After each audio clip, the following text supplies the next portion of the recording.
Hello everybody, welcome to Let's Just Paint. I'm going to be your instructor, Donovan, and this is our time for artistic peace. So whether you've had a rough day, a boring night, none of that matters anymore. So let's just smile and let's just paint, y'all. Alright, so we're going to get your canvas ready. Materials we're going to use today are primary colors and some black. Okay, we're going to have a flat brush, a round brush, and a medium flat. Now with these primary colors, we can make any color you need these. So we only need I teach students from as young as 4 to older adults. So we're going to go step by step. If you guys need to stop at any point in time, feel free to just pause the video and catch up with me. But we're going to do this nice and simple. We're going to have a good time. Alright, now in our first step, we're going to take some red. We're going to take some yellow, and we're going to start about 3/4 of the way up, going side to side all the way to the edge here, long smooth strokes with this orange, and we're going to leave a little bit of space at the top. Now without washing our brush, I'm going to dip right into some yellow. Now since we want our sky to recede as it goes away from us, we're going to put the yellow towards the bottom, and that's just going to be what makes our sky look like it's going further away, like that sun is starting to set. And we're going to use the same technique, those long smooth strokes from side to side.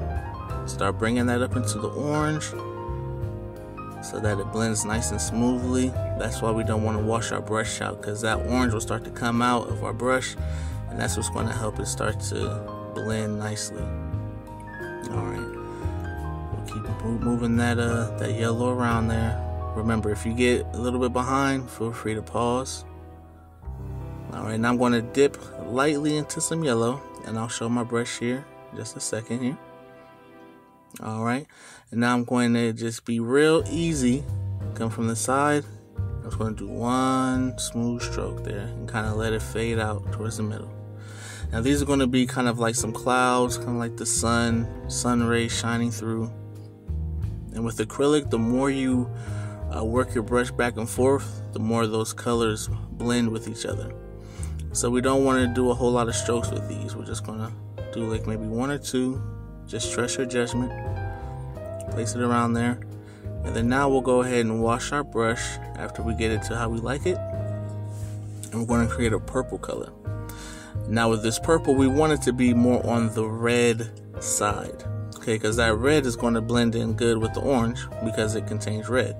But we will have just a little bit of blue in there to make it that purple. We're going to start up here at the top. Alright, so once again, coast to coast, all the way by long strokes here. And then we're going to bring it down into our orange. Alright, if your purple is seeming like it's starting to take over the picture, get rid of some of the paint in your brush.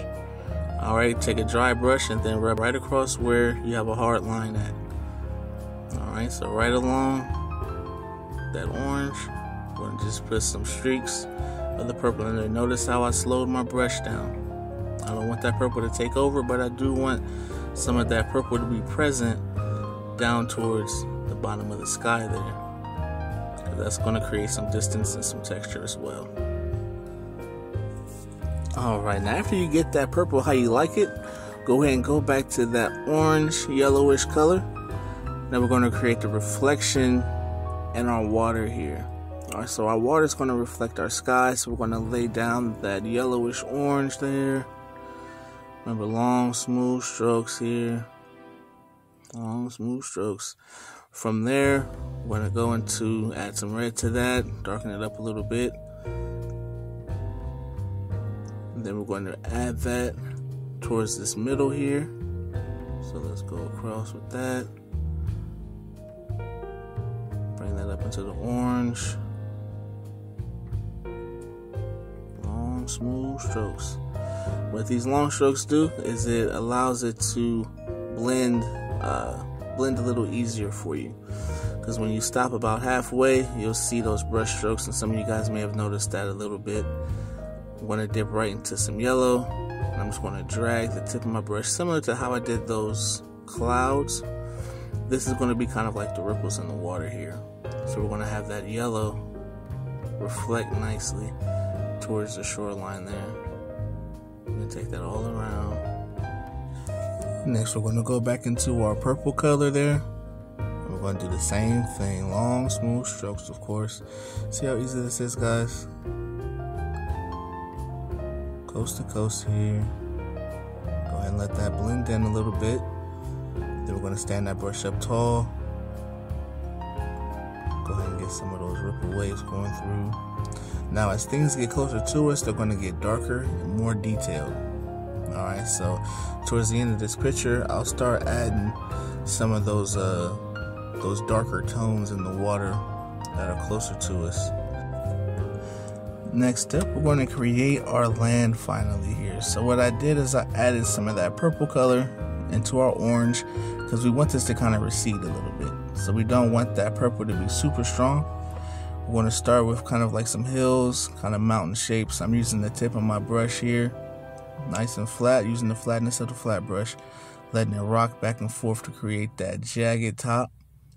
And we don't want it to be super straight lines, right? We don't want it to look like a box, a box way far away, right? We want it to be like some hills. We want it to look like nature. So let it be abstract, let it be a little bit taller, a little rocky. But towards the bottom of our horizon, we want that to be straight though. We want that to be where the earth is curving over, right? So we're going to flatten that out, let that kind of smooth out, because these are our far away mountains. And now we're going to darken that color up here. So feel free to go ahead and wash your brush out, get more of a pure purple in there. Okay, we can still have some of that orange tone, maybe add a tad of black in there just to kind of darken it up. But notice how I'm bringing that down to the horizon. I'm not bringing that any further down.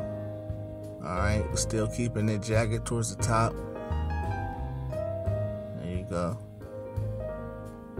Just going to make some subtle little mountains back there, not putting a whole lot of energy into those. Once you finish that, go ahead and retire that big brush. We're going to move on to our round brush, okay? That's the one that comes to a point. We're going to dip right into some yellow, and then we're going to add some highlights to our mountain that's closest to us. Alright, so notice how I'm going to put all these light highlights on one side, and we're going to drag it to the right. Alright, that's always going to drag to the right. Allow it to kind of blend in a little bit, because with those, when it comes to mountains, where you see those different tones, that just tells you that those are different little caves and different divots in the rock, right? Your brain's going to tell you what that is. So just keep it one stroke at a time. Maybe go back and forth a little bit, but you don't want to do too much. The more you go back and forth, you'll just end up with a big gray mountain, this one color, and it gets really easy to get frustrated at that point. So take your time and just lay all those to one side. Now with that bigger brush, once you get it nice and clean, or you can use your medium brush if you like, we're going to come across, and when I move my hand, you'll see that I'm doing some flicking motions just at the top of those hills that are way far from us. Alright, so I'm just keeping my brush flat, going along the top, and I'm just flicking it up. Alright, so where you can see those dry bristles. And I didn't dip into any paint here. Didn't dip into any paint. Just using that dry brush just to create some of those little tips of trees. So have some trees that are a little bit taller, right? Some that are some shorter, because trees are going to be all different kind of heights, right? So take it across. You don't have to put it all the way across or put it in every piece. Sometimes just having a little bit here and there goes a long way. Now going into some black, mixing it in with that purple color, we're going to do our dark shadow for our close-up mountains here. So I'm going to come right along where I put that yellow. Now I'm just going to drag it to the opposite side. Alright, simple as that.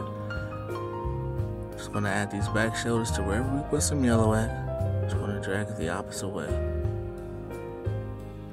Now let it come back thin. Don't be afraid to kind of add a couple streaks of that along the bottom. Right, it's just going to create just some more texture, some more contrast, right? Contrast is what makes art look interesting, in my opinion. and make sure you're having fun with this, guys. This isn't something that should ever get you stressed out or you getting frustrated about, right? I'm just happy that you're here with me and that you're painting. Okay, this is just a moment for us just to relax, right? To learn something new, to experience something, because every time you paint, every single time you do anything, you're going to get better at it. So just take your time, go through the motions, pause the video if you need to. Alright, just do your best. Alright, now since I'm using an old canvas, I'm going to make a little island here. Now if you don't want to add this, you don't have to. If you're liking the way it's looking and you don't want to take any chances, I completely understand, okay? But I'm just going to place this here just to cover this dark mark. I pretty much went into that same color that I was placing on the back shadow here. And I'm going to kind of make it kind of like a triangle shape. Now since this is in the middle of the water, I'm going to have either side come to a point. So what that shows is that it's going into the water, right? So we're going to go ahead and fill that up. I like to build my shape up first. Make sure it's nice and jagged towards the top. Makes it more rock-like. That will come to a point there. Now I wanted to cool this down a bit, so I went ahead and made another purple, but I added more of a blue tone in there. So we're just going to cool it down just a little bit. Once again, I'm just going to not be as tedious as I was with the mountains behind. I'm just going to kind of, wiggle a few little streaks in there, just to add some texture. That's all we really needed to do. Then I'm going to come back with some yellow, maybe a little bit of white. I'm going to kind of add that along the other side there. So it's the same concept, just kind of adding it along here, letting it blend in when it needs to, allowing the top of where the rock is to shine a little brighter than the bottom, but still having some bright spots to where that shine can really hit. Now underneath, I'm going to make some orange with a little bit of that purple color. I'm going to add it right underneath the rock. And this is going to be a shadow here. So we're just going to place it right underneath where that rock is at with our round brush. And this is where my camera ran out of memory, so I had to start over for a second. So we're going to lay that right along the bottom. And then we're going to take some orange after that, once we get it all the way covered.